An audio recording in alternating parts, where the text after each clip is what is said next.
does not promote or promotion any illegal activities. All content provided by this channel is meant only for education.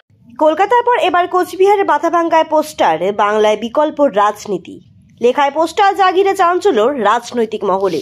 রবিবার বছরের শেষ দিন কলকাতার একাধিক জায়গায় বাংলায় বিকল্প রাজনীতি লেখা পোস্টার দেখা যায়, আর সেই পোস্টার এবার কোচবিহারের মাথাভাঙ্গাতেও লক্ষ্য করা গেল। যদিও এই নিয়ে এখনো পর্যন্ত কোনো রাজনৈতিক দল কোনো রকম মুখ খুলতে চায়নি। মাথাভাঙ্গা শহরের পশ্চিমপাড়া এলাকায় এদিন সকালে এ ধরনের পোস্টার লক্ষ্য করা যায়। স্থানীয় এলাকার বাসিন্দারা বলেন, এদিন সকালে বাংলায় বিকল্প রাজনীতি লেখা পোস্টার দেখতে পাই, তবে কে বা কারা লাগালো তা বুঝতে পারছি না। সামনে 2024-এর লোকসভা নির্বাচন, তার আগেই এ ধরনের পোস্টার ঘিরে রীতিমতো রাজনৈতিক মহলে শোরগোল পড়ে গিয়েছে। লাগাইছে তা তো জানি না, আজকে দেখতেছি। কি দেখলেন? পোস্টারটা লাগানো। কি পোস্টারে কি লেখা? ওই যে বাংলা বিকল্প রাজনীতি। কি নাম? আমার নাম বাবলু।